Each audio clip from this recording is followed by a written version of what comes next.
Assalamualaikum warahmatullahi wabarakatuh.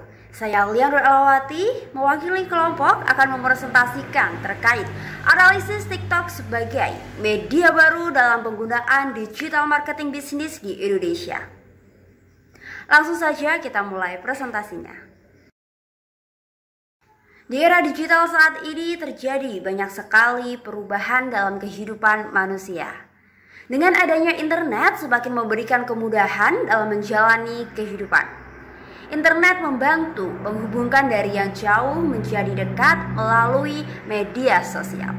Di Indonesia sendiri ada banyak sekali media sosial seperti Facebook, Twitter, Instagram, dan yang populer di masa pandemi ini adalah media sosial TikTok. TikTok sendiri sangat populer khususnya di kalangan remaja. Tapi buat teman-teman yang mungkin belum tahu TikTok itu apa, langsung saja aku akan kasih tahu ke kalian sebenarnya apa sih itu TikTok. Oke, jadi TikTok merupakan sebuah platform video musik dengan durasi pendek. TikTok sendiri aplikasi yang dibuat oleh perusahaan ByteDance yang berasal dari Cina. Di aplikasi TikTok ini memperbolehkan pengguna untuk membuat sebuah video musik pendek mereka sendiri sesuai dengan kreativitas yang dimiliki oleh pengguna. TikTok merupakan aplikasi sejenis media sosial dengan fungsi utama sebagai sarana hiburan. Memiliki keunikan menjadikan TikTok sangat populer di Indonesia. Dan pada Juni 2018, kurang lebih sekitar 1 tahun TikTok rilis di Indonesia, sudah tercatat lebih dari 10 juta pengguna dengan rata-rata 100 video ditonton setiap harinya. Awal mulanya masuk ke Indonesia, TikTok mendapatkan banyak sekali reaksi negatif dari masyarakat. TikTok masuk pertama kali ke Indonesia pada September 2017. Namun pada 3 Juli 2018, Kominfo melakukan pemblokiran terhadap aplikasi TikTok dikarenakan banyaknya konten negatif yang ada di TikTok. Namun tidak berselang lama, bahkan belum sampai 1 bulan, Kominfo membuka kembali aplikasi TikTok pada 10 Juli 2018. Pada 2018, Kominfo memblokir sebanyak 2.334 konten negatif yang ada di 11 aplikasi. Lalu sebenarnya seberapa banyak konten negatif yang ada di aplikasi TikTok? Jadi pada 2018, Kominfo telah melakukan banyak pemblokiran terhadap konten negatif di beberapa aplikasi. Dan TikTok menempati urutan kedua sebagai aplikasi dengan konten negatif terbanyak di Indonesia. Sebanyak 591 konten negatif ditemukan di aplikasi TikTok. Dan hal tersebutlah yang mendasari Kominfo akhirnya memutuskan untuk melakukan pemblokiran terhadap TikTok. Lalu sebenarnya apa yang mendasari Kominfo membuka kembali TikTok di Indonesia? Jadi sebelum Kominfo melakukan pemblokiran, TikTok menetapkan usia minimal pengguna yaitu 12 tahun. Namun setelah pemblokiran, pihak TikTok melakukan perundingan dengan Kominfo dan akhirnya TikTok menaikkan batas minimal pengguna menjadi 16 tahun. Hal tersebutlah yang menjadi salah satu alasan kenapa Kominfo membuka kembali blokir TikTok. Kominfo memblokir aplikasi TikTok pada tanggal 3 Juli 2018 dikarenakan banyaknya konten negatif. Lalu sebenarnya bagaimana reaksi dan tanggapan masyarakat terhadap keputusan Kominfo? Pada kenyataannya, keputusan Kominfo ini mendapatkan banyak sekali reaksi dari masyarakat. Tentunya ada yang mengatakan setuju, ada juga yang mengatakan tidak setuju. Berdasarkan survei yang dilakukan oleh Jakpart pada 2018, sebanyak 70,2% masyarakat menyatakan setuju atas keputusan Kominfo untuk melakukan pemblokiran terhadap TikTok.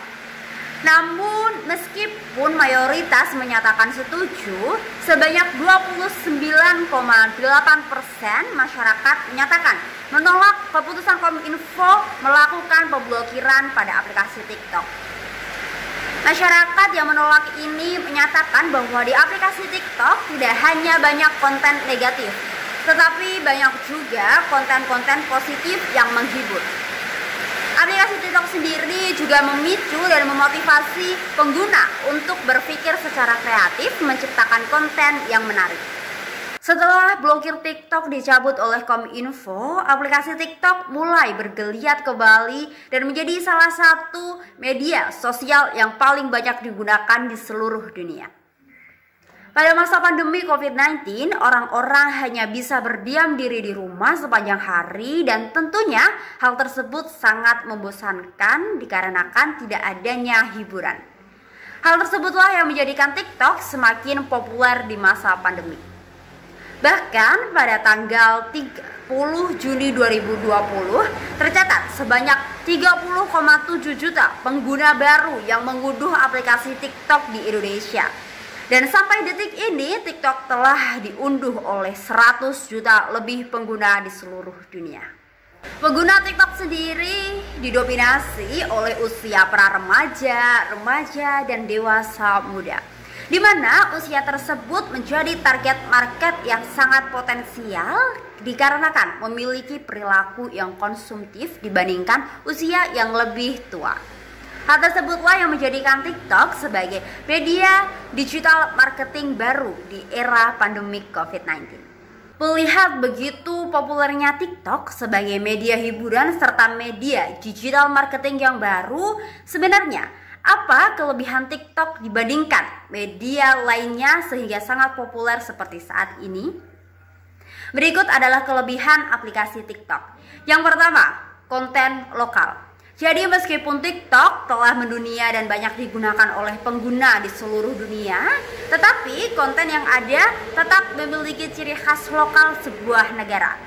Hal ini ditandai dengan hashtag serta musik-musik yang digunakan sehingga menjadi ciri khas sebuah negara tertentu. Yang kedua yaitu pembuatan video yang sangat mudah. Kita ketahui bahwa TikTok merupakan aplikasi video musik yang memungkinkan pengguna untuk membuat konten sekreatif mungkin. Dan di aplikasi TikTok, pengguna dapat merekam, mengedit, serta langsung mengunggah video di TikTok, dan itulah menjadi salah satu alasan TikTok sangat populer bagi pengguna. Dan yang ketiga yaitu adiktif. Di Indonesia, pengguna TikTok telah mencapai jutaan pengguna. Dan setiap harinya rata-rata pengguna menghabiskan waktu 29 menit untuk aktif di aplikasi TikTok. Hal tersebut berarti 100 video lebih ditonton dalam satu hari oleh pengguna TikTok.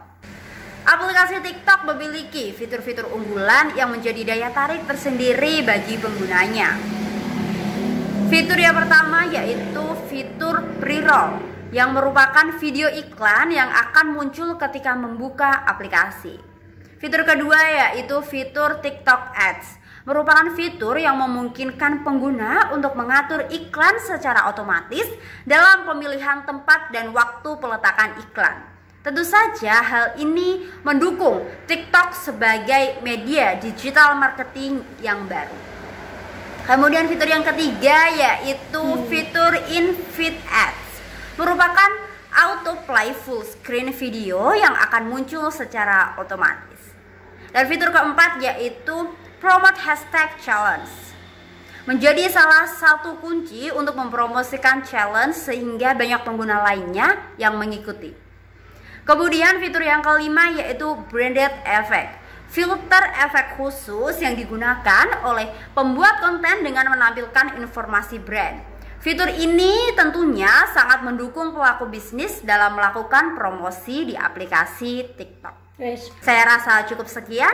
Saya Linda Elawati mewakili kelompok. Wassalamualaikum warahmatullahi wabarakatuh.